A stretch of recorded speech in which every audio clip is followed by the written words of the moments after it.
Welcome to your favorite YouTube channel, Cartoonist Kayfabe. My name is Ed Piskor. I'm Jim Rugg. We're a daily YouTube channel. Got nearly 1,500 videos up there as we speak. New videos all the time. Chances are we might have talked about some of your faves. There is a magnifying glass on the front page of the Cartoonist Kayfabe YouTube channel. Give that a search for your favorite titles. See if we talked about some of your faves. If we did, check out those episodes. If not, make sure you put something in the comments letting us know which titles we need to push higher on our to-read pile. We have a Patreon where you could support the Cartoonist Kayfabe channel. Keep new videos coming to you all the time. The biggest supporters on the Cartoonist Kayfabe Patreon get access to all the videos before anybody else. They also have access to a live stream recording session as we are making these videos, completely taking the kayfabe effect out of the equation. And we kind of have exclusive episodes that we do in between videos as we record that only the King Kayfabers get to enjoy. Today, we're going to be taking a look at Art Adams' Superman and Batman in Action Comics Annual #1, written by John Byrne. Shouts to the Kayfaber who slid this to me in Baltimore. Said, I want to see that comic on the channel, and I'm going to sweeten the pot and get Art Adams to sign it for you. Happy to oblige. Yeah, this is long overdue, I think. We've looked at quite a bit of Art Adams over the years. I think of him mostly as Marvel stuff. So it's kind of cool to see him doing the big guns here at DC in the form of Batman and Superman, and Dick Giordano on inks, which is interesting too. I usually prefer an artist to ink themselves, but Dick Giordano has inked virtually everybody, so it's kind of cool to see what he brings, that level of experience, to a guy like Art Adams. I mean, Giordano did a lot of inking over another Adams, Neil Adams. Right. So, a couple of very distinct stylists, and the inker that maybe the glue that binds these two Adams together in DC and with Batman. So starting right off on the cover, I feel like you get to see Giordano really flexing some muscles that I don't always think of when I think of his style. And look at that color-hold background. Yeah, man. A lot of lines on there. It's pretty fascinating to have this kind of tandem between Giordano and Adams, because it's mostly pen inkers who work on Art Adams' work. That's what he prefers. In fact, he doesn't even do dip pens. He's a micron guy. Dick Giordano, heck of a brush slinger. He may be using some pen here, but I do think that he's also bringing brush marks, because you never see lines this thick on almost any Art Adams works. And it's still, it's 1987. It's still pretty early in Art Adams' career. And there is some very interesting kind of anatomy stuff.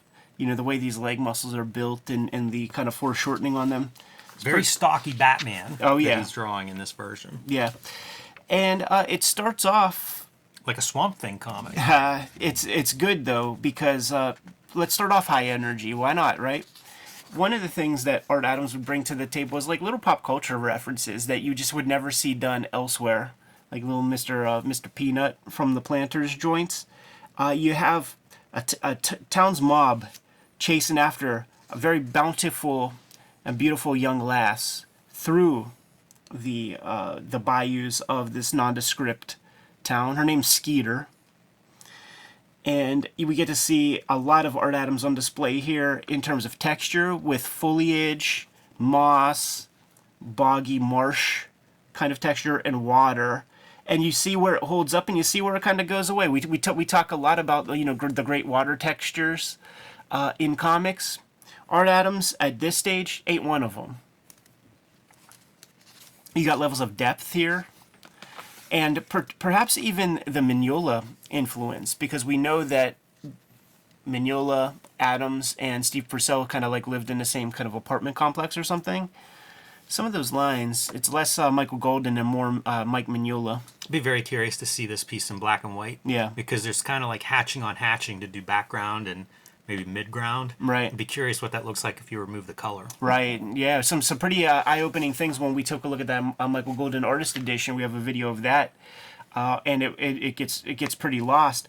But Giordano is a storyteller, so I don't doubt that he's paring Art Adams down a little bit in service of the story, which is not something that Adams would do himself. He draws the hell out of every panel.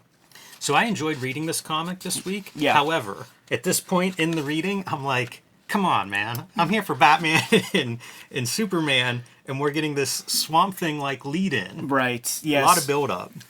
This issue in particular, certainly with this girl, I see a lot of young Rob Liefeld isms. Like Rob is pulling from this era of Art Adams in a big giant way. But you're right. In terms of a Batman Superman story, it's a slow burn. No pun intended. This is a nice bit of storytelling. We see our Skeeters moving from left to right, the way we read, typical motion in a comic book page, a Western comic book page. But she needs to misdirect that mob that's following her. So when she decides she needs to take them in a goose chase the other direction, now we see her moving from right to left, switching direction literally on the page as she's trying to misdirect her followers. I like that. Isn't that a gorgeous design of that little hut? Yeah, looks good. But then look at to this day, like Art Adams will do commissions and things, and then he'll do like, jungle texture with a Wolverine on top of Wendigo or something, and he gloriously kayfabes the foliage and stuff. And he's not there yet. Like, it's just these kind of like lines that guys like Liefeld and McFarlane will just totally pervert. We call it the screen door there. You know what's neat here, though, is big, thick black borders around these bottom panels that fade into the foliage at the top of the panel border, bleed out. And haven't seen that. Don't remember seeing that before. It's kind of a neat trick. Right. So she jumps into the bog, and they imagine that she just kind of like swam away to another part of the town or the other side of the river. But it's enough to like stop these townspeople in their tracks. Little story fault there, I would say, because if it's so important to chase her with pitchforks and torches, maybe get a little wet. That, or maybe have an alligator swim by in front of them, and they decide they're not gonna follow her into there. There you go. That's a good note. Create a reason why these guys. It's not hot lava. Right. So look at this bottom tier of the girl's emoting face. Tell me you don't see New Mutants era Rob Liefeld in that stuff. Yeah, sure. Even the storytelling of it, because there's no storytelling value really. It's literally talking heads and just different views of pan in, and it's really one of those storytelling mechanisms that's created because there's nothing more to tell on this page, and we need a page turn reveal. Little sloppy. Cartoonist Kayfabe is brought to you by the books that we make. Jimmy has forthcoming Street Angel Princess of Poverty. It's a good companion piece to go along with Street Angel Deadliest Girl Alive. He's been self-publishing lately. True Crime Funnies, 1986 zine, BW zine. If you didn't get these at Comic-Cons, he's going to put them live on his website in late October. And the long out-of-print Hulk Grand Design. Scoop up those comics. I have the Hip Hop Family Tree Omnibus coming to you. 10th anniversary. Make sure you scoop it up. Best book I ever made.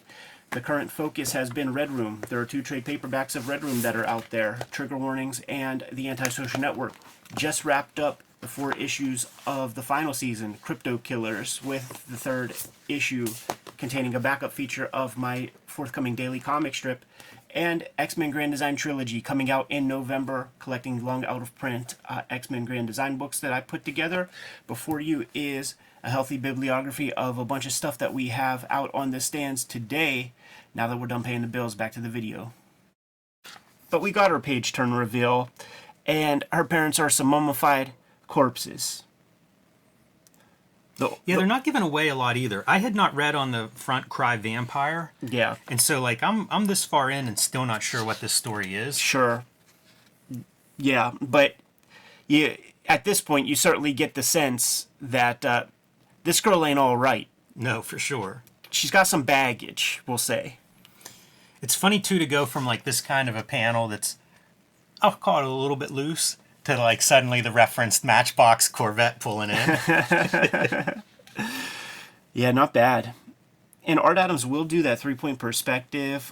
It's real fun seeing his originals, the way that he plots out his perspective grids. When there's any bit of perspective, he grids out the whole panel, in blue pencil, and then draws what he needs in there.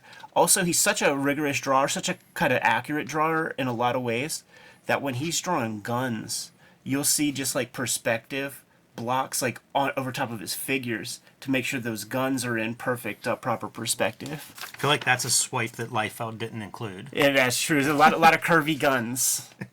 A lot of curvy guns. This is one of those fun pieces of the comic, because when this guy shows up, you think it's Superman, really. You know, Superman in disguise. Yeah, totally. Has the little curl in the head and stuff. Yeah. Yeah, that was my first thought. Showing up to this town, pretty nondescript. I thought that this panel with the 3-point perspective cafe was really sharp. Those stools look real uncomfortable. Maybe yeah, they do. Maybe a little wider chair would do the trick. But this is classic, you know, non-fucking photo traced comic book perspective that is really kind of missing in comics now, because people will go to like a Google SketchUp, diner sequence and just kind of trace it off and get everything all accurate. And I don't think anything here is really inaccurate, except, you know, those stool seats are a little bit. Yeah, this is an amazing panel, and something we've seen in other Art Adams. Often it'll be maybe an apartment or something, but yeah. he will do this kind of great perspective on a room, yes, or on an establishing shot interior, and they're impressive. Which is once again one of the pieces that the Image guys did not take from Art Adams.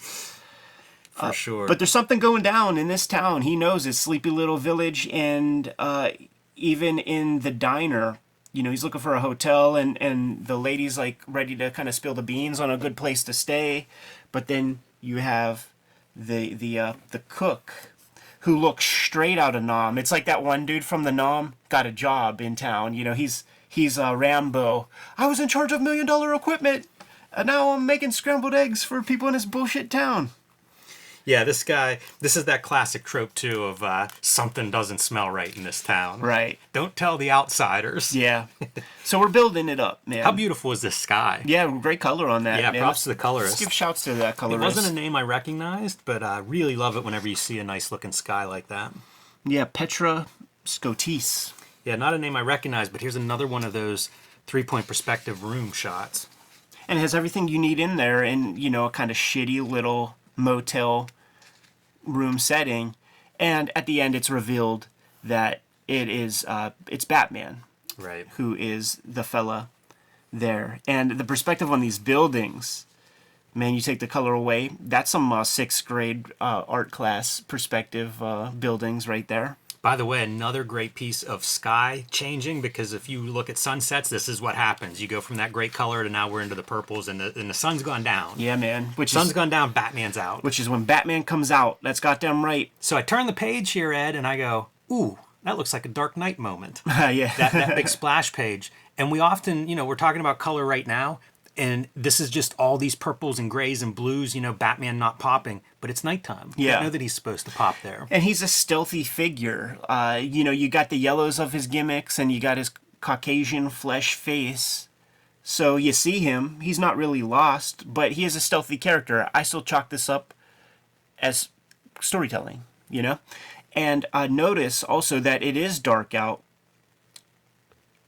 and Art Adams is leaving that sky open for the colorist to inject those cool colors. And we see the woman that our in disguise Bruce Wayne gave a lift to into town. She's dead now in this alley. Yeah. Just like Gotham. She's a fashion criminal, too, with her outfit. You know, who is she? She was there for a library convention. Yeah, totally. The faces of the townspeople, you notice that the cook, who was from Michael Golden's Nom comics early on, but this face, it's so cool because you could see Dick Giordano in that face and Art Adams. Both guys are in that jib. Yeah, you definitely see bits of not Art Adams in some of the face inking. Yeah. And got to give that to Giordano, of course, but it is kind of funny to see that. So the mob is coming from both sides. Yeah, for Batman. Yeah, it's like 300, right? You got that like a little close quarters, but it ain't 300. It's 1 versus 300, and he gets out of the mix with his little bat smoke pills or whatever. Not the last dead guy he's gonna happen upon. Oh no, this is like a flashback sequence. Yeah. he's been tracking this vampire stuff from Gotham to this sleepy little town, and now we're in Metropolis because Batman's going to need a little help. This Daily Planet, Art Adams lettered that right there. Yeah. That looks like his lettering in those Godzilla comics that he did with Alan Moore. It's so weird seeing like these kinds of panels. I think of like a Mazzucchelli or something doing those kind of silhouettes, and it's really just Art Adams doing Batman. Like you get all those different Batman shots, silhouette, skyline kind of stuff. Pretty cool. Crouched on top of things. Right. Whether it's a building or a telephone pole here. Yeah. It's almost. I wonder if Byrne sees Art Adams is drawing this, and it's like you got to just put all the iconic Batman. Set him up for success in this. Totally. This is one of my favorite panels of the comic. Just that crouch. The composition is great. That crouching Batman on top of the telephone pole, jacking into the telephone pole to like make his calls. But then you see these marks down here that are.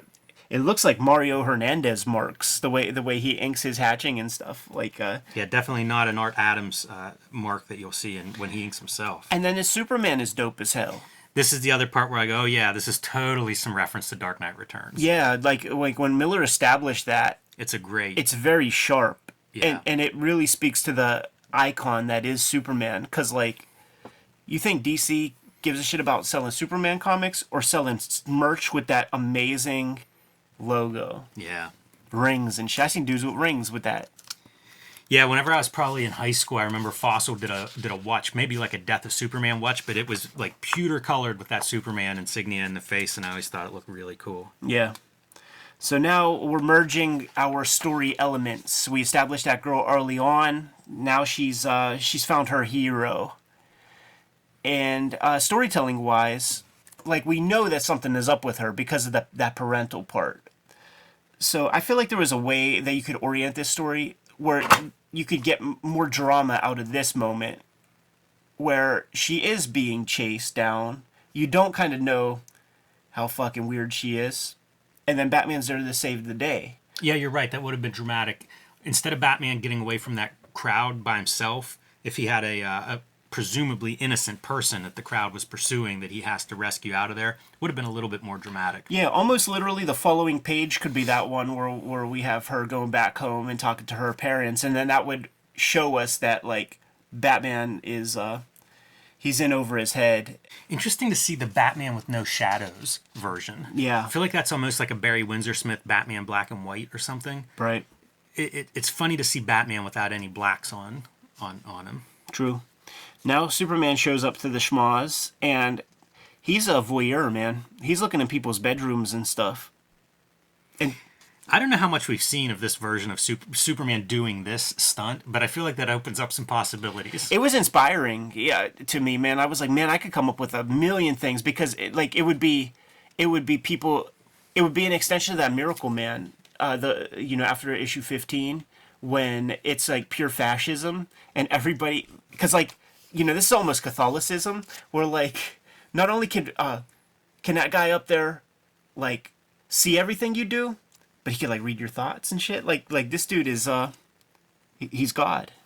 Yeah, it's something I think you could have done some more interesting stuff. Like keep going down this road. Totally. I saw Body Double. This right. would be great. Going back to that Art Adams faces too, I feel like you see some Giordano on the Superman faces too. Like they're, I think, trying to keep that in somewhat model. But there is caricature to it a lot. That's a big stern jaw. That's a big jaw. Shades of the mullet on some of that hair of it. A little budding mullet. Looks like the turtle tail mullet that Theo Huxtable was running around with in the Cosby Show when we were kids. Foreshadowing. So now we have our Okefenokee, Mayberry-like cops. There's so much with this story that, I hate to sit backseat drive or whatever, in hindsight you have all these ideas, but it's kind of a great concept, the idea of this little town that suddenly Batman and Superman show up. That seems like such a great potential for a fun story, and in a lot of ways it's downplayed. We don't really get that much from that angle, but man, it's amazing to think of like, here we go, world's finest showing up in the middle of some quiet little town at night. This is a cool little piece, man, where Superman is looking through the desk Yeah. and sees, like, wooden stakes and shit. It's a great effect. It's a really good visual. You know, it doesn't interrupt the storytelling at all, but it's one more piece that you get information-wise out of that panel. Got our black border to show off our Dark Knight. And Batman is going home with his pretty blonde girl to the bayou. Also, she's very much like Daisy May, Lil Abner kind of character. The super beautiful blonde who's corn-fed. Yeah, and Byrne is laying on, I don't know if dialect or accent, what exactly this is, but here they is. Yeah. Yeah, super uneducated. Almost a Jaime Hernandez face right there. Really gorgeous. And then this is something that I attribute to Art Adams quite often on his comics. Heck of a drawer, but when it comes to storytelling, you know, that takes a sideline a lot. And this is like a big moment, and it's so squeezed in to the narrative. I also wonder if that should have been flipped. As Yeah. if those old people are looking at, as Batman comes in, like they're sort of looking face to face That's almost. true. Breaks that 180 rule. For sure. Some more Art Adams lettering with the hospital stuff right there. How weird is it if you're the sheriff or deputy and you're walking Superman around town? Yeah, man. Like, that's the stuff that I would have so much more fun. Yeah. Dude, give me the slice of life version of like when Barney Fife is walking Superman around town. Yeah, totally. So And this is Walking Dead hospital treatment here. You know, we've got this ward boarded up and padlocked. right. Whenever Batman escapes from the girl, breaks through this stuff, this is a great page. He goes into the quicksand, sinks, and the way the compositions here are just fantastic. Art Adams really thinking out like those boards that Batman kind of pushed through, and that worm's eye composition with her standing there, and then we see over her shoulder and just bubbles. It's almost like thematic rhythm of what she did earlier. Yeah, it's a good page. Very easy to follow and all looks good. Yeah. I like this page too. I thought having that like giant face and then like silhouettes of the building and stuff, like it's just very attractive comics. You know, you're not repeating images or kind of compositions, but easy to follow. Yeah. And when you see these big faces, it's more of those young Liefeld marks. Yeah, definitely. You know this shit too, man.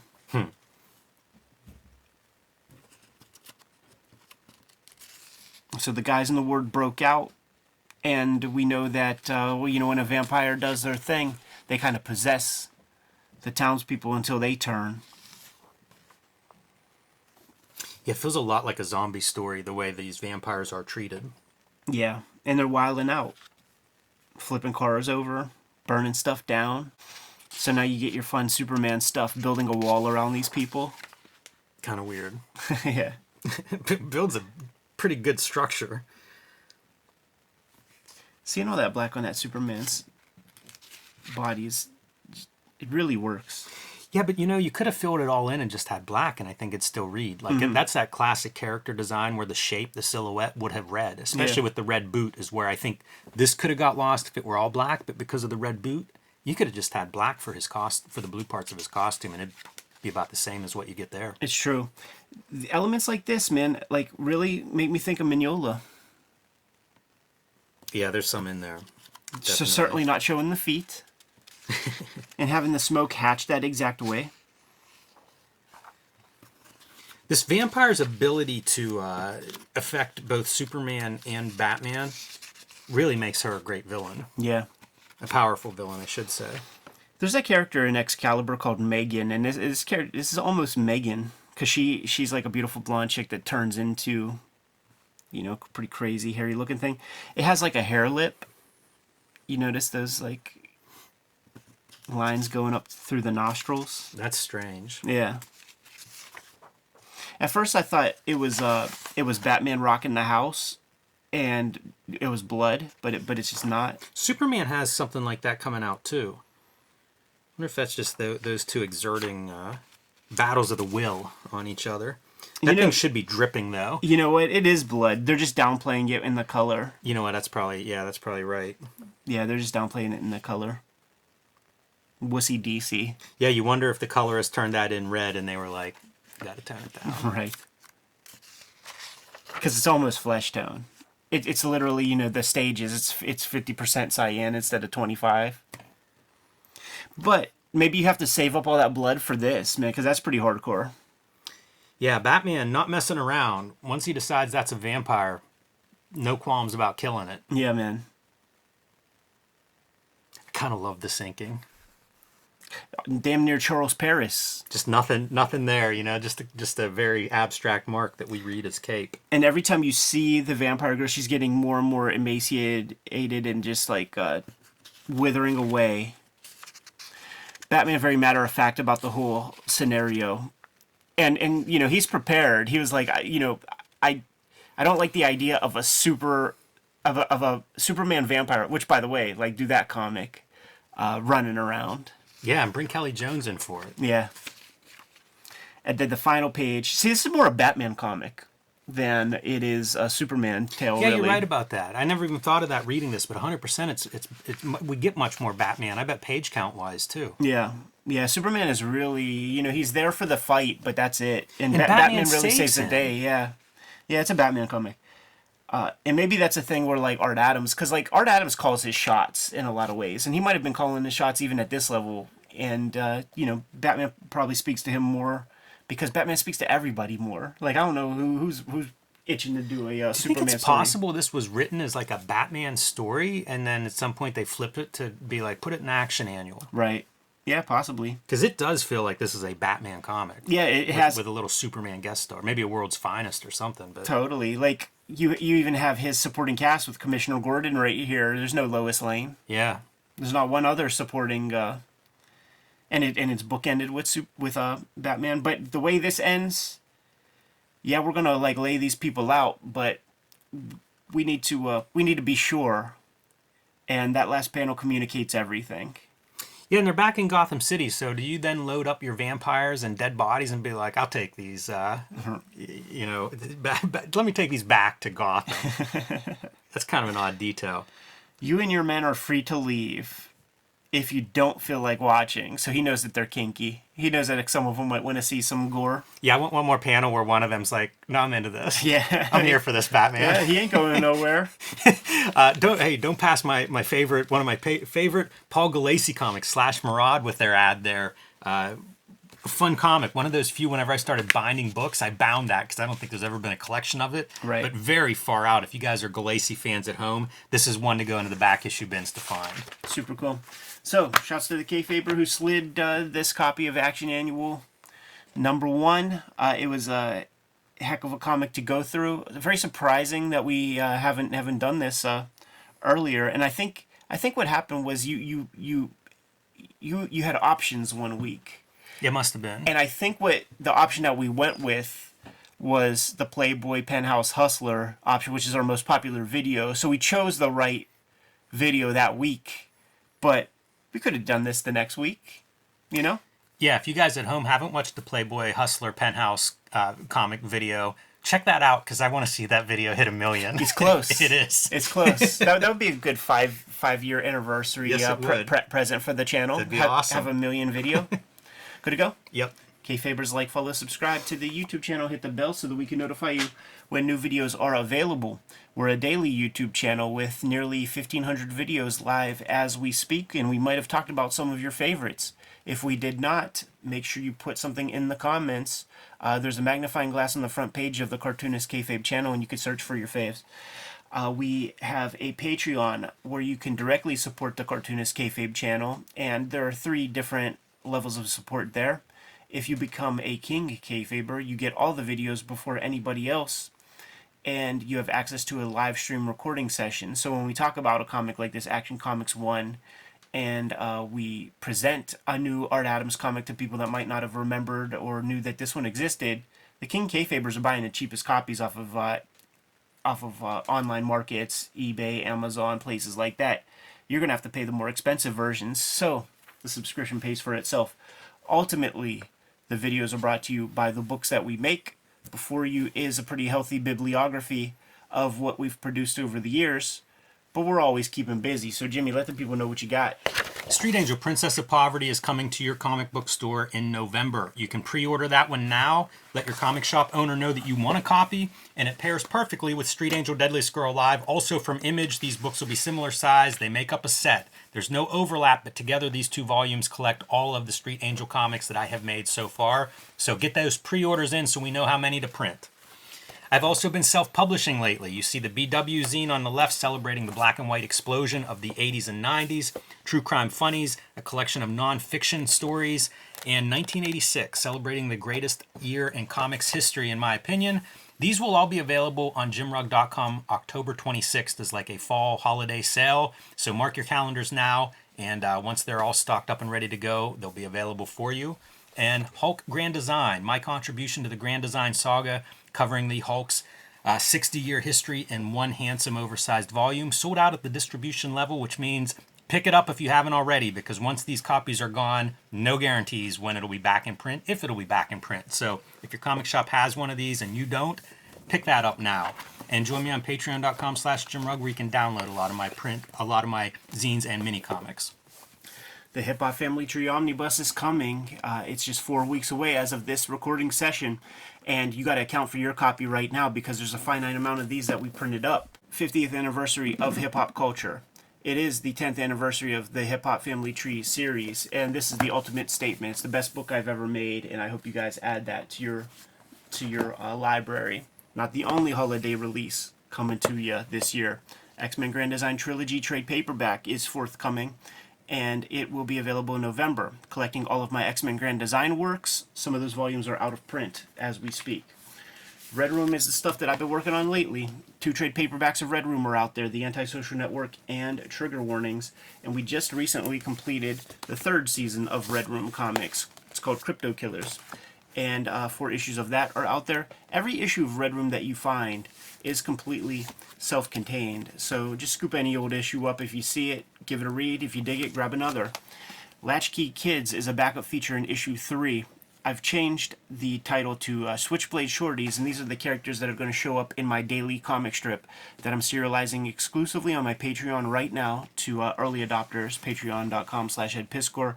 But I'm going to be putting this comic out to the wider public come January 1st, 2024. So there you have it. There's a good chunk of our bibliography, and you could scoop that stuff up to support the channel. But there are some other ways where you can support Cartoonist Kayfabe and keep these videos coming to you on a regular basis. Jimmy, let the people know. You can subscribe to the Cartoonist Kayfabe e-newsletter at the links below this video. You can also pick up Cartoonist Kayfabe merchandise like t-shirts, hats, mugs, stickers, and more at our spread shop. That link is also under this video in the show notes. All good ways to support the Cartoonist Kayfabe channel. Give them those marching orders, Jimmy, and we'll be on our way. Read more comics.